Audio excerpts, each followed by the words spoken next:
welcome back my friends. Whoa, have you seen the price of beef lately? It's not just you, it's not just your imagination, it's not even just Costco. Something's happening behind the scenes in Canada's food supply, and beef is right at the center of it. But why? Why is ground beef climbing up to almost $15 a kilo? Why are ribeye steaks priced like they're luxury goods?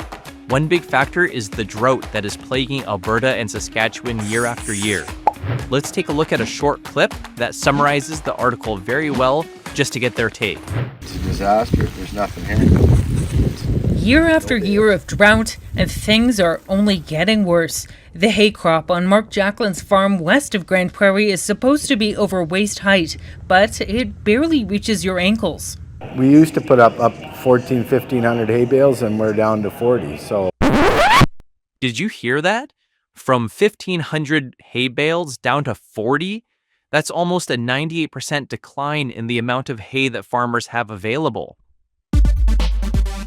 Just a quick reminder before we get into it. If you're into updates like this, hit that like, submit a comment, and don't forget to tap subscribe if you've noticed price hikes in your store. Thanks for tuning in. I am the Vancouver Costco Junkie, and today we're peeling back the label on Canada's beef industry because the rising prices are more than just a number on a sticker. They're the result of changing conditions in Canada. So here's what we know. Beef prices have surged over the past year and especially over the past few months. I bought a beef brisket from Costco about 2 weeks ago, and take a look at the price, $17.99 per kilo.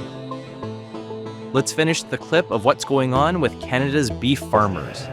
we don't even have enough for our horses. The county of Grande Prairie is one of several counties and municipal districts in the northwest to declare an agricultural disaster this summer.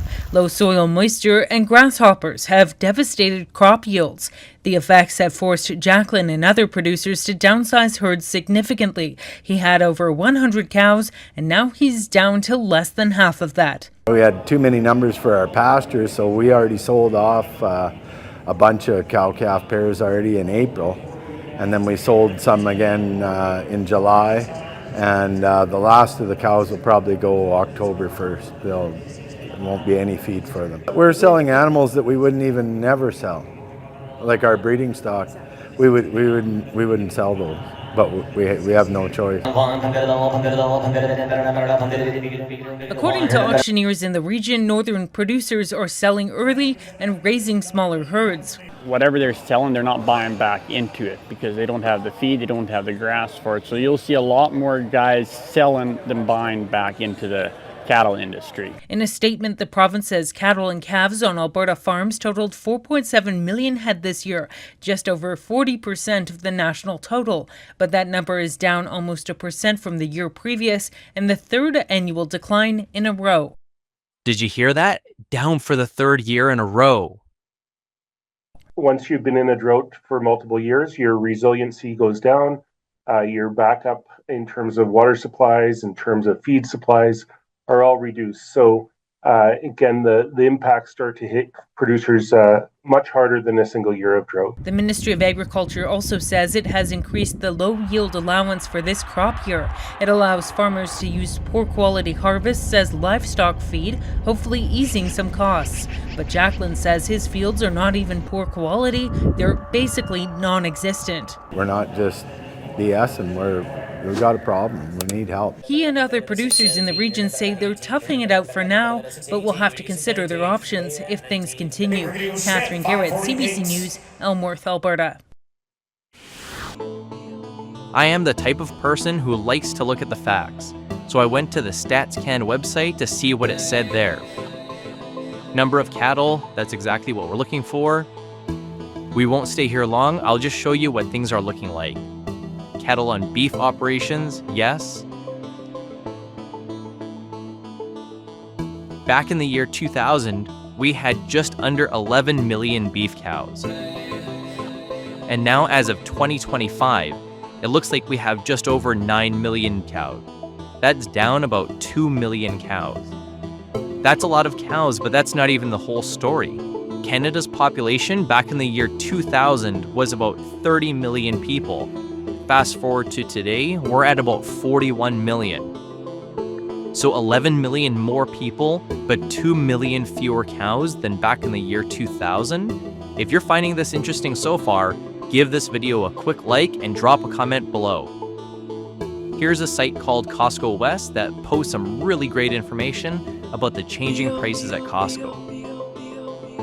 I'll post updates about Costco prices every now and then to show you direct comparisons as we see the situation unfolding. Okay, that price was recorded at $17.49 per kilo as of August 2025. As you can see, even just last year, it was only $13.49. $11.99 back in 2023.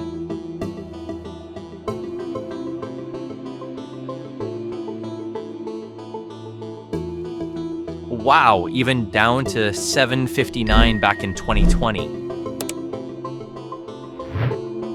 Ground beef was $12.99 in August of this year. And again, just last year, this was only $8.79 per kilo.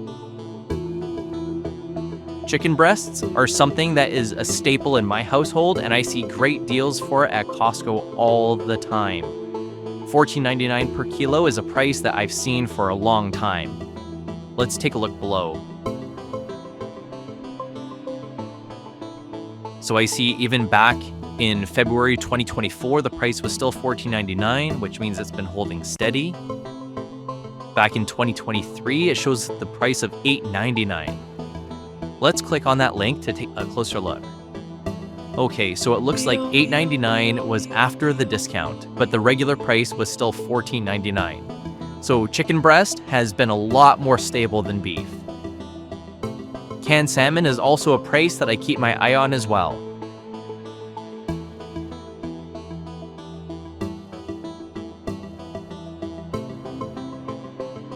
It looks like there's a general price rise if you go back far enough, but it's been fairly stable the past few years. Let's come back to beef though. It looks like the demand for beef hasn't really fallen, and here's a video that talks more about that. It's a summer ritual in backyards across Canada. Curling smoke, charred meat, summer's signature scent. But this season the price tag is rising just as fast as the flames. Ground beef hit a record $14.67 a kilo in May, up 25% from last year and well beyond the rate of inflation. Beef isn't so expensive that it needs a side of financing just to pay for it, but prices are going to stay pretty high for a while.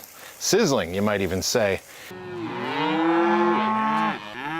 The cause? Well, demand for beef has always been strong. What's different this year is the drought. Not a one-off, but a stubborn dry spell that's lingered for years, parching Alberta and Saskatchewan. Last couple of years we've been really affected by the drought. With no rain for some areas since April, the cost of feed and hauling water has soared. It means cattle farmers like this one are shrinking their herds. So we've actually reduced our cow herd in Canada down to the lowest levels we've had since the 80s. And in the US, they're down to the lowest levels since the 60s. So that's really tightened the supply up. When ranchers raise fewer cattle, it means less beef to go around, pushing prices higher right to the butcher block. We have no problems getting beef, but we just got to pay the higher prices for them. Even with record prices, the love for beef isn't going up in smoke. Canadians are willing to pay more, and not just for the taste. Whoa, $200 for a tomahawk steak. I'm sure it's good, but that's definitely not the type of cut I buy. Let's keep going. Trade tensions have fired up a fresh appetite to buy local, and this expert says when it comes to the grill, beef still wears the crown. There's no really good substitute for a hamburger or a steak on the barbecue. But if you want to have people to get together for a celebration, not many people are going to want a plant protein burger. They want a hamburger. Because some traditions, even pricier ones, are just too good to give up. Colin Butler, CBC News, London, Ontario. Oh, wow, look at that. So what's the most shocking beef price you've seen at your local store? Costco or not, I want to hear it. It's not Costco's fault, it's just the basic powers of supply and demand in play. If you've stuck with me this far, thank you. Smash that subscribe button if you haven't already. We're in for a weird time. Food is getting more expensive, and some of these changes might be permanent. But knowing why helps, and sharing that knowledge even better. So thanks for hanging out with me today. I hope this gave you something to chew on. Thanks for joining me. I am the Vancouver Costco Junkie, signing off. But before you go, like, comment, and subscribe. And if you see a good deal on steak, let us know where. See you in the next one. Take care.